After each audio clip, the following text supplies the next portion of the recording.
pois perto está o Senhor. Meus irmãos, a carta de Paulo aos Filipenses é uma carta conhecida como uma das cartas da prisão. Paulo, quando escreve esta carta, alguns estudiosos dizem que ele se encontra em Éfeso, outros dizem que ele se encontra em Roma, preso mais ou menos no ano 60 depois de Cristo. Quando Paulo está escrevendo essa carta com a ajuda de Timóteo, Paulo começa a demonstrar a sua alegria pelos irmãos e pelos seus filhos na fé que se encontram em Filipos. Paulo, nesta carta, ele demonstra mais a sua alegria, os seus sentimentos, as suas emoções, e ele fala muitas coisas pessoais do que propriamente exortações. Esta é uma das últimas cartas do apóstolo Paulo. A cidade de Filipos, ela se encontrava a mais ou menos 12 quilômetros do mar Egeu, e ela estava situada aonde, no leste da Europa, onde Roma passava pelos seus 4 lados. Ali era uma célebre cidade. A cidade ganhou este nome porque Filipe, o pai de Alexandre o Grande, havia conquistado essa cidade, e lá ele coloca o seu próprio nome nela. Esta carta, Paulo, ele começa a observar alguns fatores.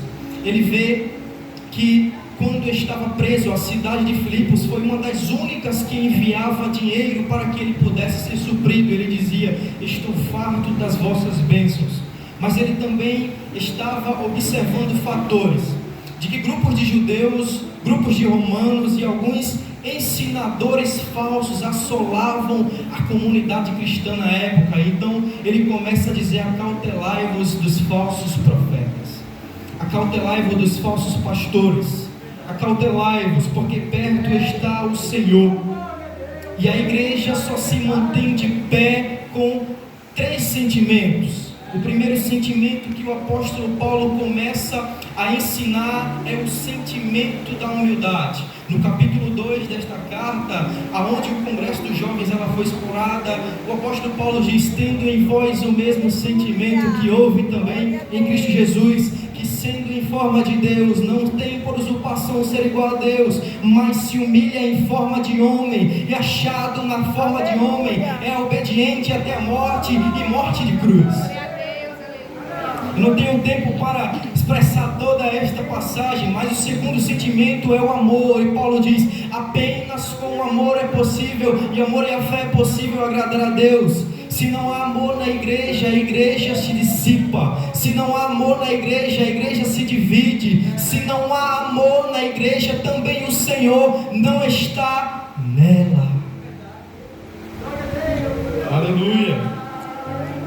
E nessa perseguição, aleluia, e nessas perseguições, nessas dificuldades, nesses fatores, ele começa a aplicar a sua doutrina, dizendo: sede e viveis de modo que tenham em vós o mesmo sentimento, o mesmo pensamento, estejam firmes no mesmo espírito, pensem a mesma coisa, com amor, sejam unidos, não façam nada por vanglória, não façam nada para demonstrar orgulho, ego que vocês têm, mas façam para a glória de Deus, considerando o seu próprio irmão como superior a vocês mesmos.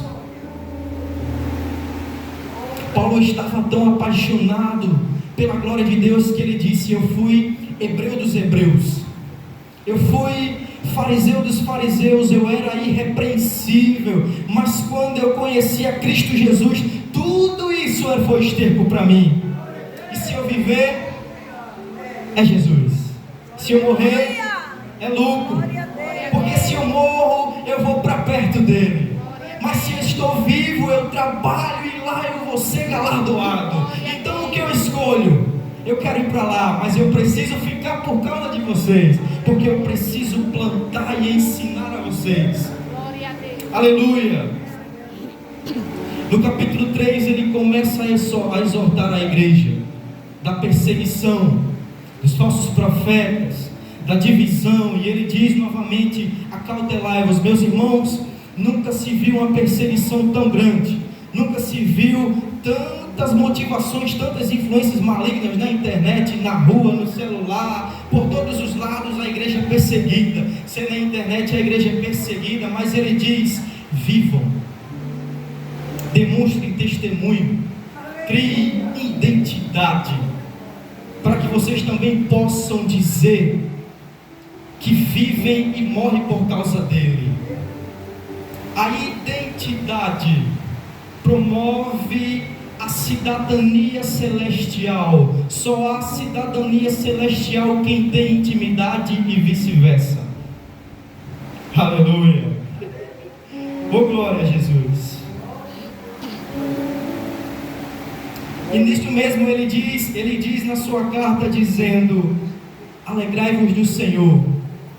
Ora, a igreja estava com perseguição, a igreja estava passando por todas as dificuldades, mas ele diz: alegrai-vos. Novamente digo alegrai-vos. Por que Paulo diz alegrai-vos?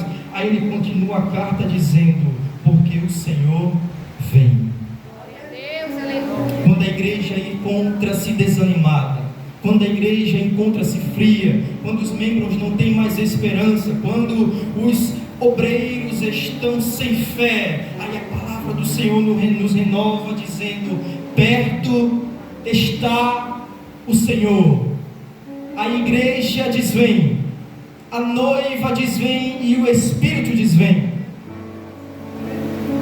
No capítulo 4 ele diz à igreja: meus irmãos, eu me alegro porque tenho recebido bênçãos de vós, mas eu não estou consolado por causa disto, porque eu sei viver na miséria.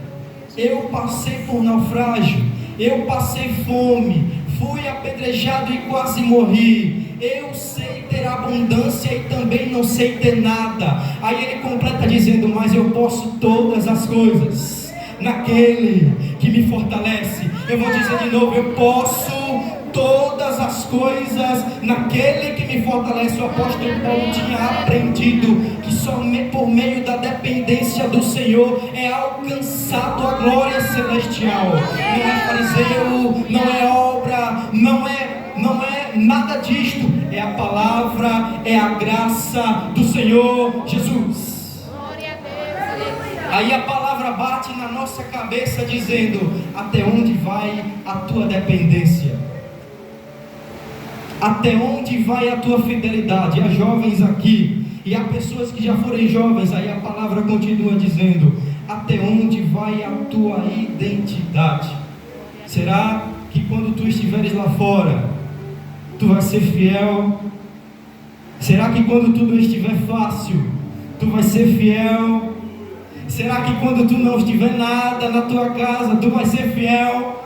Será que quando eles virarem as costas para ti, tu vais ser fiel?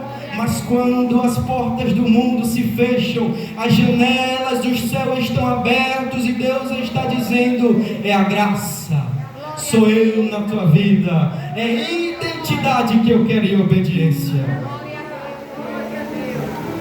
No capítulo 12, versículo 2 da carta aos Romanos, Paulo diz: e não vos conformeis com este mundo, mas transformai-vos pela renovação do entendimento, para que experimenteis qual seja a boa, perfeita e agradável vontade de Deus. Só conhece as intimidades, só conhece a vontade, só conhece a Jesus quem é transformado pela palavra.